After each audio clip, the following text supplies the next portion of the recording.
La fe. Sin fe es imposible agradar a Dios. Hebreos 11:6.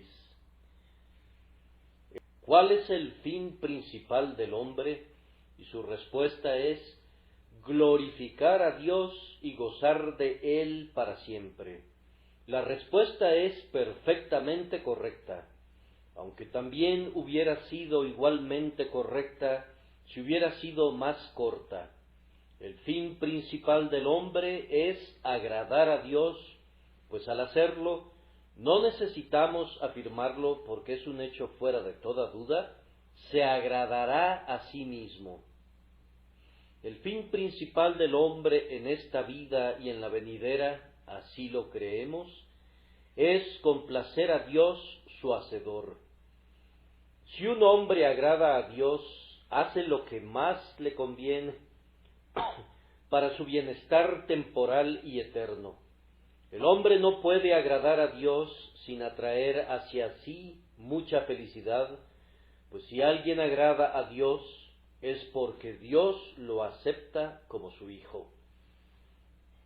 Esto es así porque Él le otorga las bendiciones de la adopción, derrama en él la abundancia de su gracia, lo bendice en esta vida y le asegura una corona de vida eterna que Él usará y que brillará con un lustre inagotable, aun cuando todas las guirnaldas de la gloria terrenal se hayan deshecho. Por el contrario, si un hombre no agrada a Dios, inevitablemente atrae hacia sí penas y sufrimiento en esta vida. Coloca gusanos y podredumbre en la puerta de todas sus alegrías. Llena su almohada mortuoria con espinas y aumenta el fuego eterno con carbones llameantes que lo van a consumir eternamente.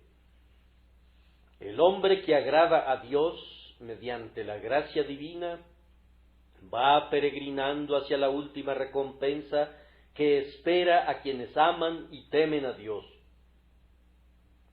Pero el hombre que desagrada a Dios tiene que ser desterrado de la presencia de Dios y por consiguiente del goce de la felicidad.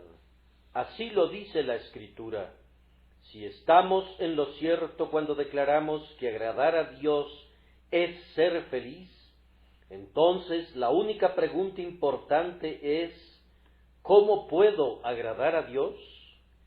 Y hay algo muy solemne en lo que dice nuestro texto: sin fe es imposible agradar a Dios. Es decir, puedes hacer lo que quieras, esforzarte tanto como puedas, vivir de la manera más excelente que quieras, presentar los sacrificios que escojas, distinguirte como puedas en todo aquello que es honorable y de buena reputación. Sin embargo, nada de esto puede ser agradable a Dios, a menos que lleve el ingrediente de la fe. Como dijo Dios a los judíos, en toda ofrenda ofrecerás sal, así Él nos dice a nosotros, con todo lo que haces debes traer fe, pues de lo contrario, sin fe es imposible agradar a Dios. Esta es una antigua ley, tan vieja como el primer hombre. Tan pronto como Caín y Abel vinieron al mundo y se convirtieron en hombres, Dios hizo una proclamación práctica de esta ley, que sin fe es imposible agradarle. Caín y Abel, en un día muy soleado, erigieron dos altares, uno junto al otro. Caín tomó de los frutos de los árboles y de la abundancia de la tierra, y colocó todo sobre su altar. Abel trajo de los primogénitos del rebaño, poniéndolo sobre su altar. Se iba a decidir cuál de los dos sacrificios aceptaría Dios. Caín había traído lo mejor que tenía, pero lo trajo sin fe. Abel trajo su sacrificio con fe en Cristo. Ahora, ¿cuál sería mejor recibido? Las ofrendas eran iguales en valor, en lo relativo a la calidad, eran igualmente buenas. ¿En cuál de esos altares descendería el fuego del cielo? ¿Cuál consumiría el Señor Dios con el fuego de su agrado? Oh, veo que la ofrenda de Abel arde y que el semblante de Caín se ha decaído, pues a Abel y su ofrenda Jehová miró con agrado, pero no miró con agrado a Caín ni a su ofrenda. Así será siempre hasta que el último hombre sea reunido en el cielo. Nunca habrá una ofrenda aceptable que no esté sazonada con la fe. No importa qué tan buena sea, con la misma buena apariencia de aquella que tiene fe. Sin embargo, a menos que la fe esté con ella, Dios nunca la aceptará, pues Él declara, sin fe es imposible agradar a Dios. Voy a tratar de condensar mis pensamientos esta mañana, y seré tan breve como sea posible, siendo a la vez consistente con una explicación completa del tema. Primero voy a exponer lo que es la fe. Enseguida voy a argumentar que sin fe es imposible ser salvo. En tercer lugar, voy a preguntar, ¿tienes tú la fe que agrada a Dios? Entonces vamos a tener una exposición, un razonamiento y una pregunta. En primer lugar, la exposición. ¿Qué es la fe? Los antiguos escritores, que eran sumamente sensatos, pues habrán notado que los libros que fueron escritos hace unos 200 años por los viejos puritanos, tienen más sentido en una sola línea que el que se encuentra en una página entera de nuestros libros actuales, y contienen más sentido en una sola página que todo el sentido que se puede encontrar en un volumen entero de nuestra teología actual. Los antiguos escritores nos dicen que la fe se compone de tres elementos. Primero, conocimiento. Segundo, asentimiento. Y luego, lo que llaman confianza. Es decir, apropiarse del conocimiento al cual le damos nuestro asentimiento y lo hacemos nuestro al confiar en él. Entonces, empecemos por el principio. El primer elemento de la fe es el conocimiento. Un hombre no puede creer lo que no conoce. Eso es un axioma claro y evidente. Si yo nunca he escuchado nada acerca de algo en toda mi vida y no lo conozco, no puedo creerlo. Y sin embargo, hay algunas personas que tienen una fe como la del minero en una mina de carbón, que cuando le preguntaron en qué creía, respondió, yo creo en lo que cree la Iglesia. ¿Y qué es lo que cree la Iglesia? El minero responde, la Iglesia cree lo que yo creo. Te ruego me digas, ¿qué creen la Iglesia y tú? Pues los dos creemos lo mismo. Este hombre no creía en nada excepto que la Iglesia estaba en lo cierto, pero ¿en qué? Él no podía decirlo. Es inútil que un hombre afirme, soy creyente, y sin embargo no sepa en qué cree. Yo he conocido a personas así.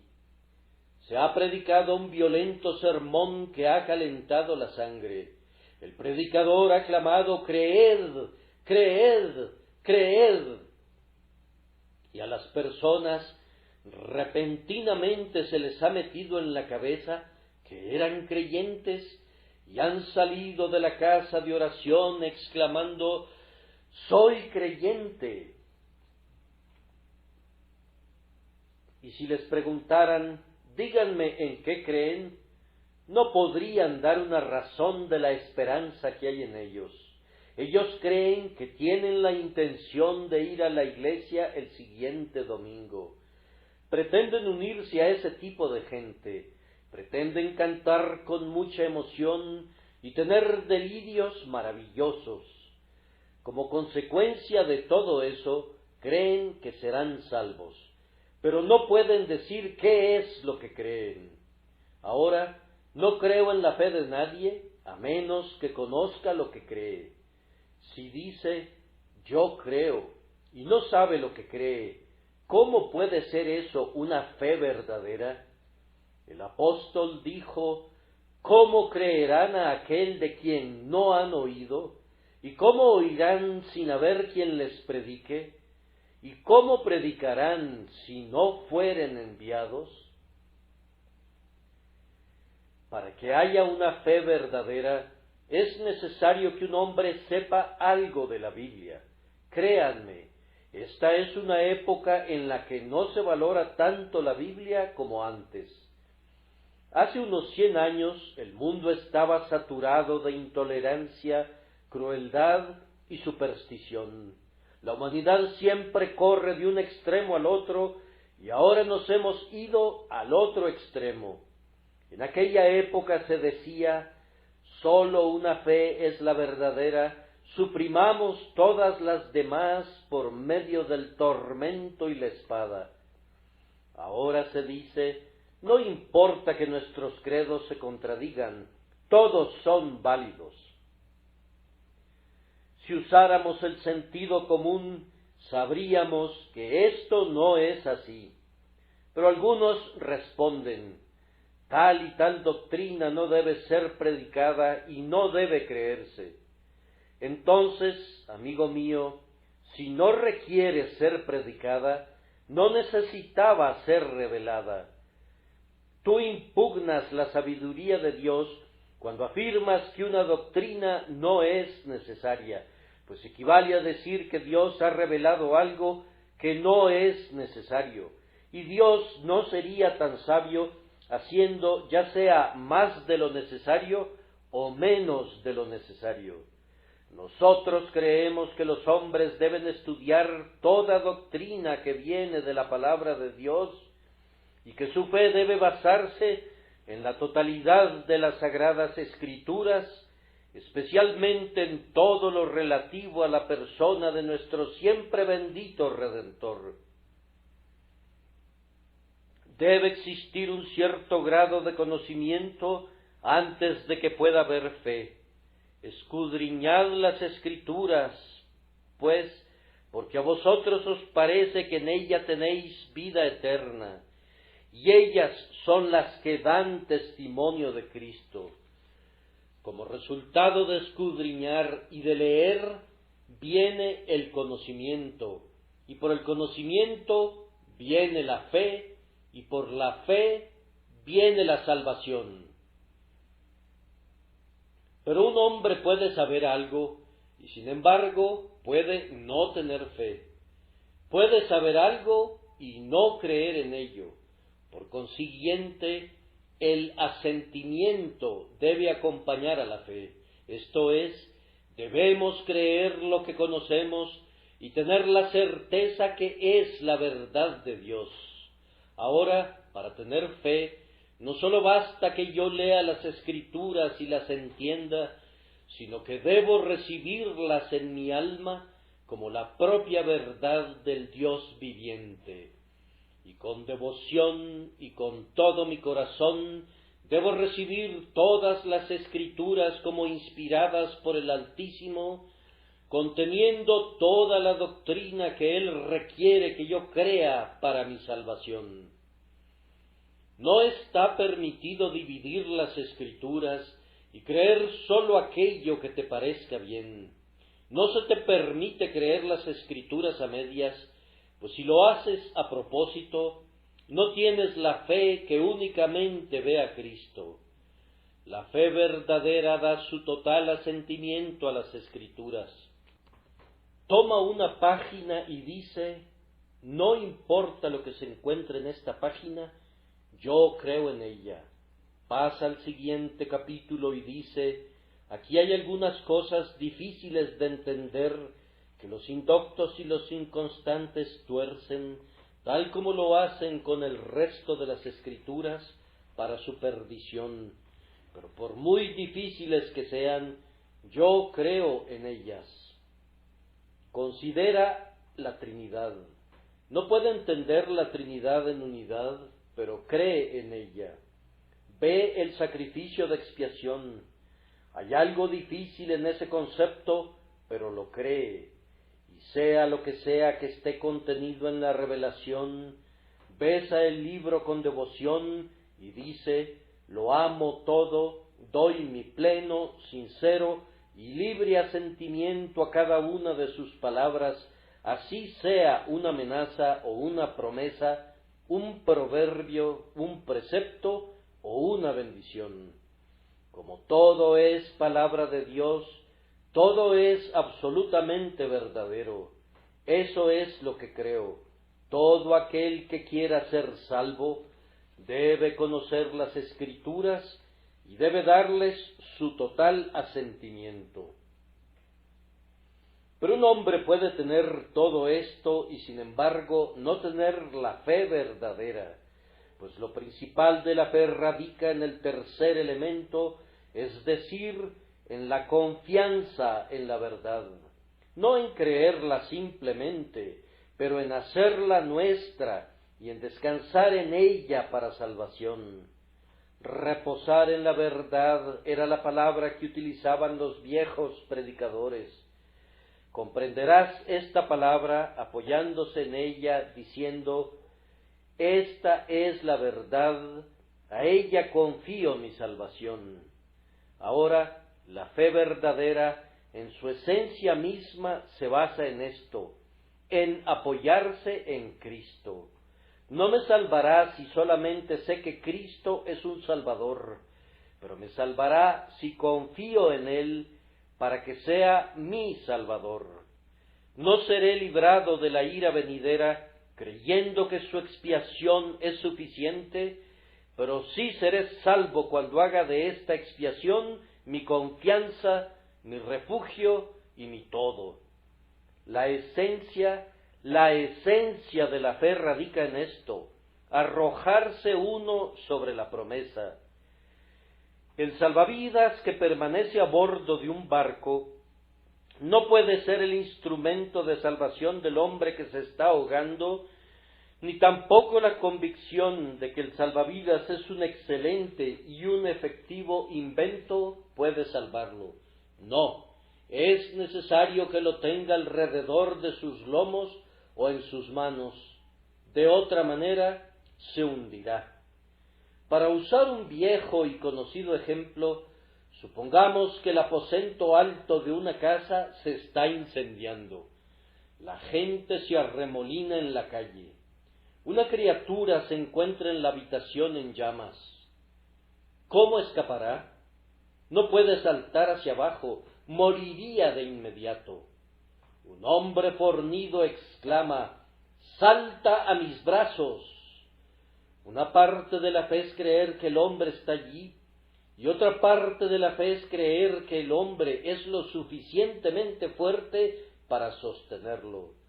Pero la esencia de la fe radica en arrojarse a los brazos de ese hombre. Esa es la prueba de la fe y su verdadera esencia. Entonces, pecador, debes saber que Cristo murió por el pecado. Debes comprender que Cristo puede salvar y además debes creer que no serás salvo mientras no confíes en Él, que es tu Salvador y que lo es para siempre. Como dice Hart en su himno, que realmente expresa el Evangelio: confía en Él, confía plenamente, no confíes en ningún extraño. Nadie sino solo Jesús puede hacer bien al pecador desamparado. Esta es la fe que salva, y sin importar que tan impía haya sido tu vida hasta ahora, esta fe, si te es dada en este momento, borrará todos tus pecados, cambiará tu naturaleza y te hará un hombre nuevo en Cristo Jesús. Te conducirá a vivir una vida santa y hará tu salvación eterna tan segura como si un ángel te llevara esta mañana en sus resplandecientes alas y te transportara de inmediato al cielo. ¿Tienes tú esa fe? Esta es una pregunta de suma importancia, pues mientras que con fe los hombres son salvos, sin fe son condenados. Como ha dicho Brooks en uno de sus admirables trabajos, aquel que cree en el Señor Jesucristo será salvo, aun si sus pecados son muchos, pero aquel que no cree en el Señor Jesús será condenado, aun si sus pecados son pocos. ¿Tienes tú fe? Pues el texto declara, sin fe es imposible agradar a Dios. Ahora llegamos al argumento. ¿Por qué sin fe no podemos ser salvos? Pues bien, hay algunos caballeros aquí presentes que dicen, ahora veremos si el señor Spurgeon posee algo de lógica. No, señores, no lo harán, porque nunca he pretendido ejercitarla. Espero tener la lógica que pueda hablar al corazón de los hombres. No me inclino a usar la lógica mental, que es mucho menos poderosa si puedo ganar el corazón de los hombres de otra manera. Pero si fuera necesario, no me daría miedo demostrar que conozco más de lógica y de muchas otras cosas que los hombrecillos que se toman la molestia de censurarme. Sería bueno si supieran controlar sus lenguas, pues esto es al menos una parte fina de la retórica. Mi argumento será tal que confío en hablar al corazón y a la conciencia, aunque no agrade exactamente del todo a aquellos que gustan de los silogismos. ¿Quién pudiera dividir un cabello partiéndolo entre su lado oeste y su lado noroeste? Sin fe es imposible agradar a Dios. Nunca ha habido un caso registrado en la Escritura de alguien que haya agradado a Dios sin fe. El capítulo 11 del libro de Hebreos es el capítulo de los hombres que agradaron a Dios. Escuchen sus nombres. Por la fe, Abel ofreció a Dios más excelente sacrificio. Por la fe, Enoc fue traspuesto. Por la fe, Noé preparó el arca. Por la fe, Abraham obedeció para salir al lugar que había de recibir como herencia. Por la fe, habitó como extranjero en la tierra prometida. Por la fe, Sara dio a luz a Isaac. Por fe ofreció Abraham a Isaac. Por fe Moisés rehusó los tesoros de los egipcios. Por fe bendijo Isaac a Jacob. Por fe Jacob bendijo a cada uno de los hijos de José. Por fe José moribundo se acordó de la partida de los hijos de Israel. Por fe pasaron el mar rojo como por tierra seca. Por fe cayeron los muros de Jericó. Por fe Rahab la ramera no pereció. ¿Y qué más digo? Porque el tiempo me faltaría contando de Gedeón, de Barak, de Sansón, de Jefté, de David, así como de Samuel y de los profetas. Todos estos hombres fueron hombres de fe. Otros que son mencionados en la Escritura también hicieron algo, pero Dios no los aceptó. Algunos hombres se han humillado, y sin embargo Dios no los ha salvado. Así lo hizo Acab, pero sus pecados no fueron perdonados nunca. Muchos hombres se han arrepentido, y sin embargo no han sido salvos, porque su arrepentimiento no fue correcto. Judas se arrepintió, fue y se ahorcó, y sin embargo no fue salvo. Algunos hombres han confesado sus pecados y no han sido salvos. Saúl lo hizo, le dijo a David: he pecado, hijo mío, David. Y sin embargo continuó como antes. Multitudes han confesado el nombre de Cristo y han hecho muchas cosas maravillosas, y sin embargo nunca agradaron a Dios. Por esta sencilla razón no tuvieron fe. Y si no hay ni uno solo mencionado en la Escritura, que es la historia de unos 4000 años, no parece probable que en los otros 2000 años de la historia de la humanidad hubiese habido uno, cuando no hubo ni uno solo en los primeros 4000 años. El siguiente argumento es que la fe es la gracia que somete, y no hay nada que pueda hacer que un hombre se someta sin fe. Ahora, a menos que una persona se humille, su sacrificio no puede ser aceptado. Los ángeles lo saben. Cuando adoran a Dios, lo hacen cubriendo sus rostros con sus alas. Los redimidos lo saben. Cuando alaban a Dios, arrojan sus coronas a sus pies. El hombre que no tiene fe da pruebas de que no puede inclinarse. Por esta razón es que no tiene fe, porque es demasiado orgulloso para creer. Él declara que no someterá su mente, que no se convertirá en un niño creyendo mansamente lo que Dios le dice que debe creer. Él es demasiado orgulloso y no puede entrar al cielo, porque la puerta del cielo es tan baja que nadie puede pasar por ella a menos que incline la cabeza. Nunca hubo un hombre que pudiese caminar de manera erecta hacia la salvación. Debemos ir hacia Cristo de rodillas. Pues aunque Él es una puerta lo suficientemente grande para que el mayor de los pecadores pueda entrar, Él es una puerta tan baja que los hombres tienen que inclinarse si quieren ser salvos.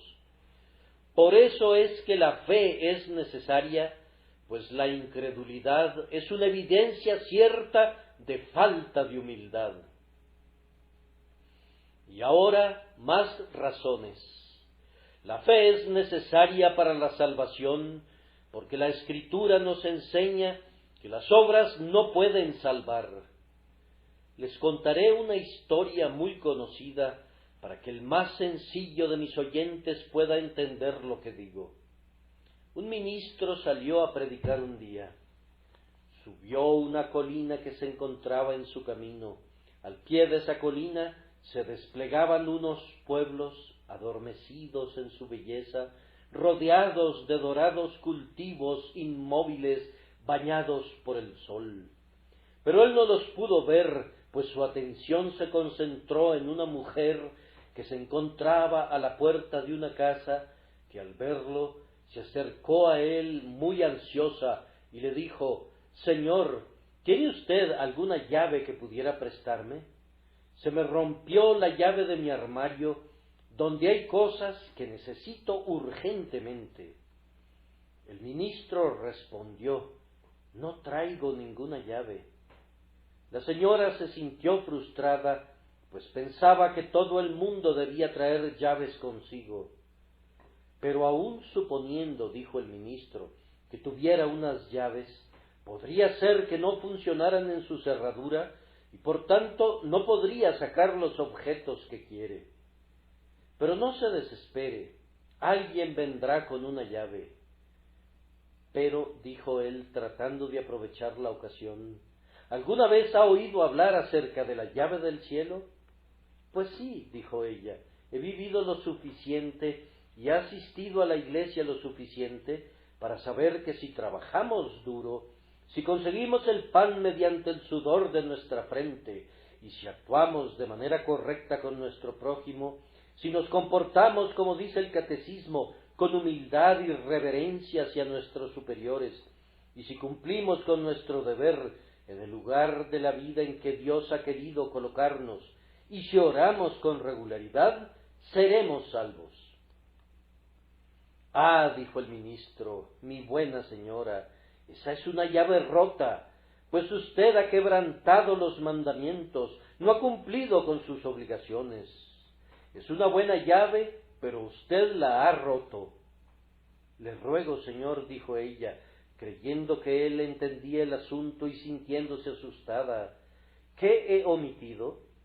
Dijo él, pues lo más importante de todo, la sangre de Jesucristo. ¿Acaso no sabe usted que la llave del reino se encuentra en su cinturón? Él abre y nadie cierra, y él cierra y nadie abre.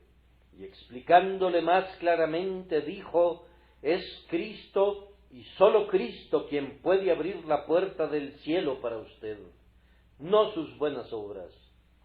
¿Qué? Dijo ella, ¿son acaso inútiles nuestras buenas obras? No, dijo él, no después de la fe. Si usted primero cree, usted podrá tener tantas buenas obras como quiera.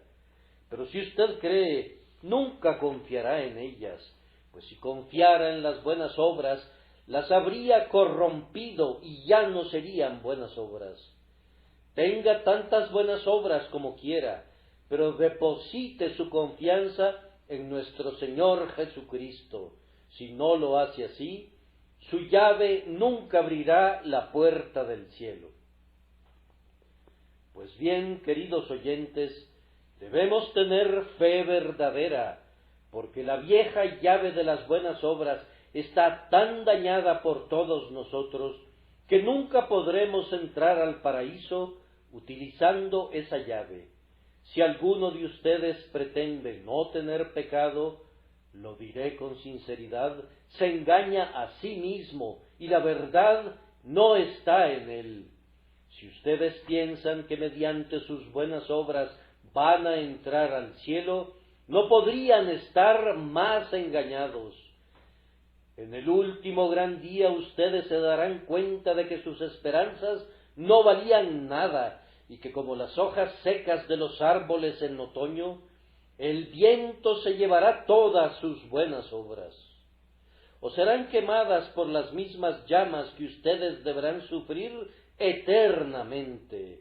Cuídense de sus buenas obras, háganlas después de la fe y recuerden, el camino a la salvación es simplemente creer en Jesucristo. Además, sin fe es imposible ser salvos y agradar a Dios, porque sin fe no hay unión con Cristo, y la unión con Cristo es indispensable para nuestra salvación. Si yo llego ante el trono de Dios con mis oraciones, nunca serán contestadas a menos que lleve a Cristo conmigo.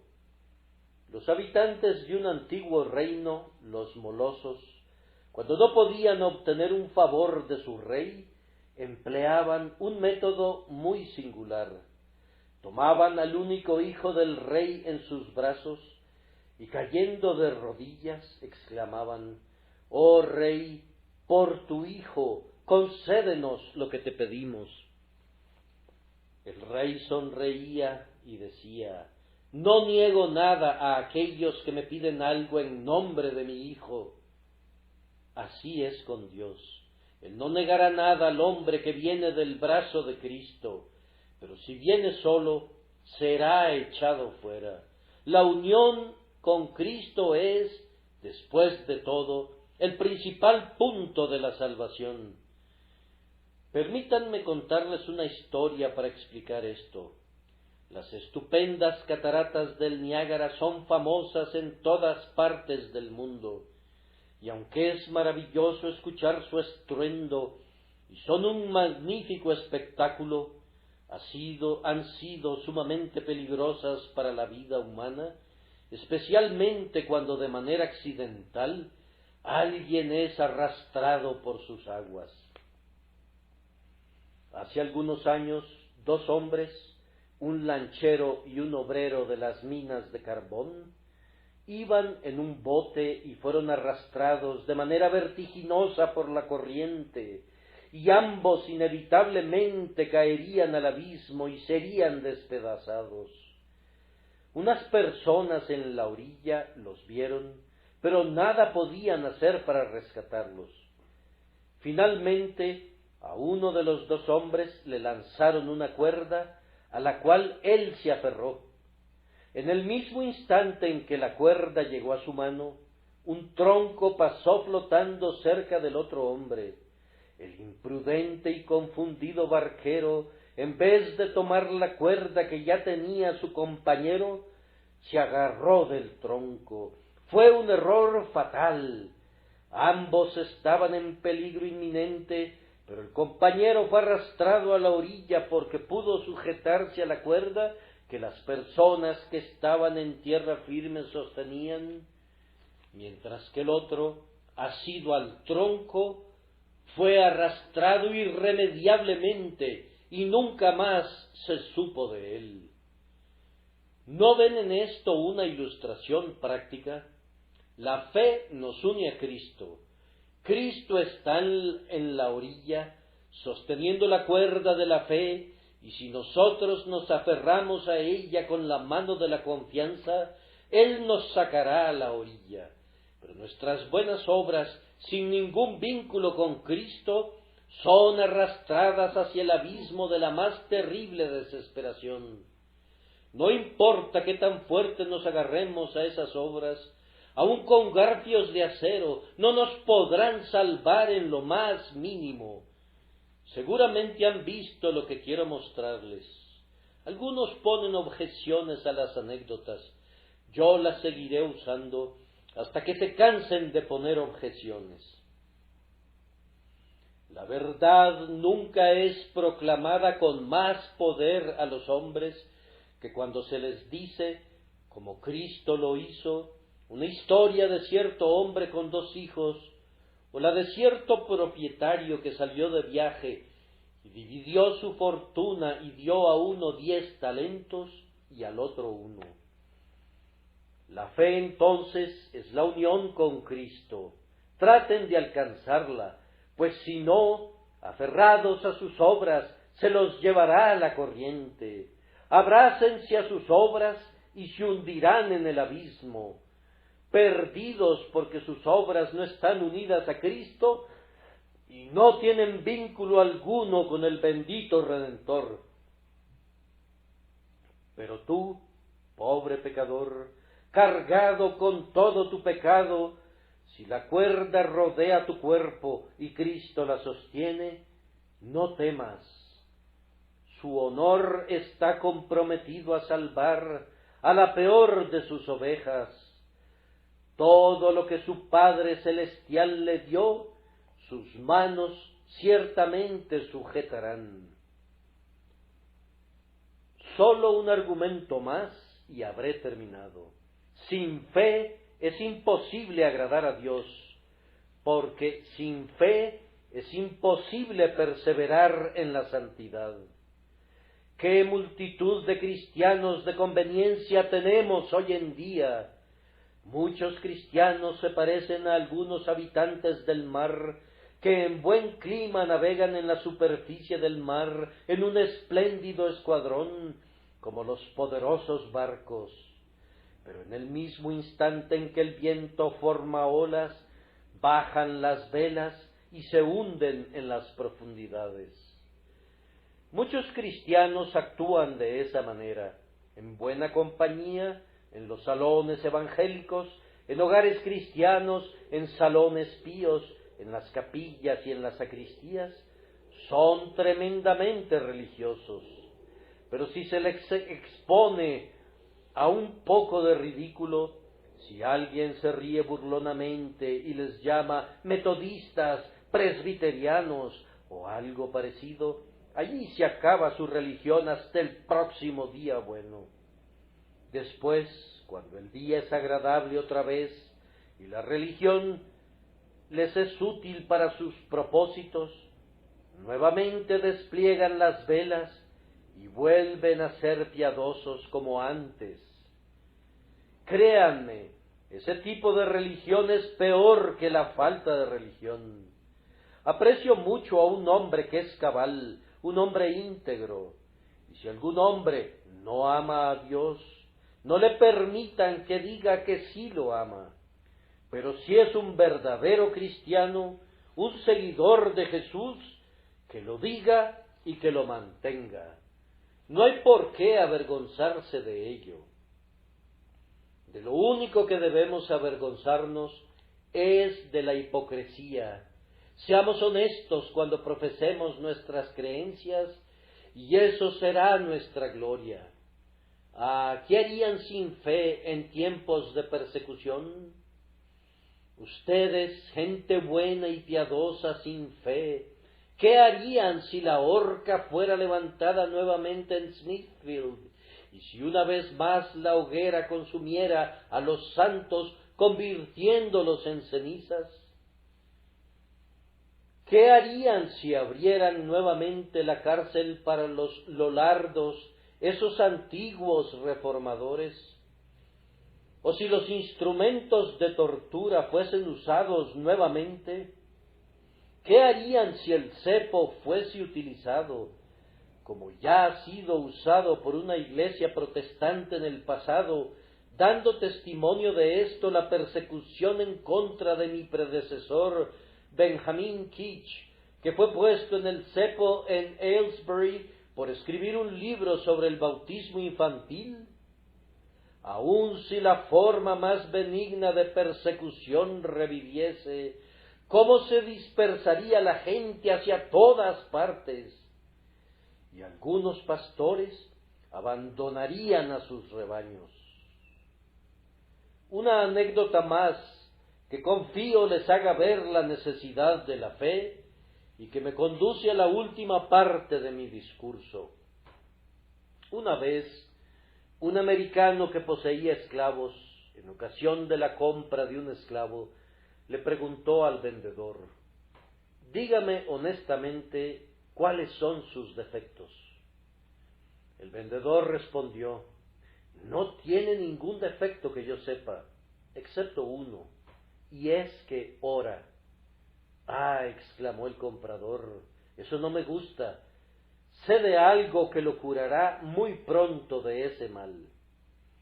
Así que a la siguiente noche, Coffee, así se llamaba el esclavo, fue sorprendido en la plantación por su nuevo amo, mientras oraba pidiendo por su nuevo dueño, su esposa y su familia. El hombre escuchó y por el momento no dijo nada. Pero a la mañana siguiente llamó a Coffee y le dijo: no quiero discutir contigo, hombre, pero no aceptaré oraciones en mi propiedad, así que abandona esa práctica. Mi amo, respondió el esclavo, no puedo dejar de orar, yo debo orar. Si insistes en orar, te enseñaré a hacerlo. Mi amo, debo continuar haciéndolo. Bien, entonces te daré 25 azotes cada día hasta que dejes de hacerlo. Mi amo, aunque me azotes 50 veces, debo orar. Pues si con esa insolencia respondes a tu amo, los recibirás de inmediato.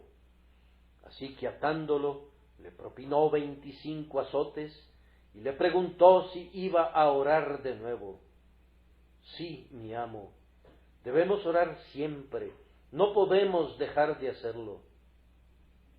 El amo lo miró asombrado. No podía entender cómo un pobre hombre podía continuar orando cuando parecía no hacerle ningún bien y sólo le traía persecución. Le contó a su esposa lo sucedido. Su esposa le dijo: ¿por qué no permites que el pobre hombre ore? Cumple muy bien con su trabajo. A ti y a mí no nos interesa el tema de la oración, pero no hay nada de malo en dejarlo orar, sobre todo si continúa haciendo bien su trabajo. Pero a mí no me gusta, respondió el amo. Me he espantado tremendamente. Si hubieras visto cómo me veía. ¿Estaba enojado? No, eso no me hubiera molestado. Pero después de haberlo azotado, me miró con lágrimas en los ojos, como si tuviera más lástima de mí que de él mismo. Esa noche el amo no pudo dormir. Daba vueltas en la cama de un lado a otro, recordó sus pecados, recordó que había perseguido a un santo de Dios. Saltando de su cama exclamó: «Esposa, ¿puedes orar por mí?». «Nunca he orado en mi vida», respondió ella, «no puedo orar por ti». «Estoy perdido», dijo él, «si alguien no ora por mí. Yo no puedo orar por mí mismo. No conozco a nadie en la plantación que sepa orar, excepto a Cafi», dijo la esposa. Hicieron sonar la campana y trajeron a Cafi. Tomando la mano de su sirviente negro, el amo dijo: «Cafi, ¿puedes orar por tu amo?». «Mi amo», respondió el esclavo, «he estado orando por ti desde que mandaste azotarme, y tengo la intención de seguir haciéndolo siempre». Cafi se arrodilló y derramó su alma en lágrimas, y tanto la esposa como el marido fueron convertidos. Ese negro no hubiera podido hacer esto sin fe. Sin fe no hubiera podido sostener su decisión y hubiera exclamado: «Mi amo, en este momento dejo de orar. No me gusta el látigo del hombre blanco». Pero debido a que perseveró por su fe, el Señor lo honró y le dio el alma de su amo en recompensa. Y ahora, como conclusión, la pregunta vital. Querido oyente, ¿tienes fe? ¿Crees en el Señor Jesucristo con todo tu corazón? Si es así, puedes confiar en que eres salvo. Sí, puedes concluir con absoluta certeza que nunca verás la perdición. ¿Tienes fe? Te ayudo a responder esta pregunta. Voy a someterte a 3 pruebas, por cierto muy breves, para que no te canses, y luego nos despedimos. Quien tiene fe ha renunciado a su justicia propia. Si pones un átomo de confianza en ti mismo, no tienes ninguna fe. Si pones una partícula de confianza en cualquier otra cosa que no sea la obra de Cristo, no tienes fe. Si confías en tus obras, estas obras son anticristo, y Cristo y el anticristo no pueden estar juntos. Para Cristo es todo o nada. Él debe ser el Salvador suficiente o no lo será en absoluto. Si tienes fe, entonces puedes decir: «Nada traigo en mis manos, simplemente a la cruz me aferro». La fe verdadera puede ser reconocida por esto, expresa una gran estimación por la persona de Cristo. ¿Amas a Cristo? ¿Darías tu vida por Él? ¿Buscas servirle? ¿Amas a su pueblo? Puedes decir: «Jesús, amo tu nombre encantador, es música para mi oído». Oh, si no amas a Cristo, no crees en Él, pues creer en Cristo engendra amor, y aún más, aquel que tiene fe verdadera tendrá sumisión verdadera. Si un hombre dice tener fe y no tiene obras, miente. Si alguien declara que cree en Cristo y no vive una vida santa, miente. Pues aunque no confiamos en las buenas obras, sabemos que la fe siempre engendra buenas obras. La fe engendra la santidad, y no se tiene al que engendra si no se ama al Hijo. Las bendiciones de Dios son dadas con ambas manos, son dobles. Con una mano Él otorga el perdón, con la otra mano siempre da la santidad. Y ningún hombre puede tener una bendición sin la otra.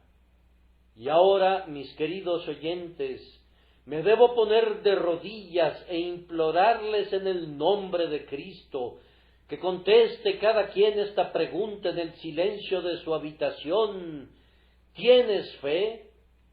O responde sí o no. Por favor, no digas no sé, o no me importa? Ah, te va a importar un día, cuando la tierra tiemble y el mundo se sacuda de un lado a otro. Te importará cuando Dios te llame a juicio y condene a los incrédulos y a los impíos. Oh, que fuera sabio, que te importara ahora, y si alguno de ustedes siente que necesita a Cristo, se lo ruego en el nombre de Jesús, que busque la fe en Él, que es exaltado en las alturas, para dar arrepentimiento y remisión de los pecados, y quien, si te ha dado el arrepentimiento, también te dará la remisión de los pecados.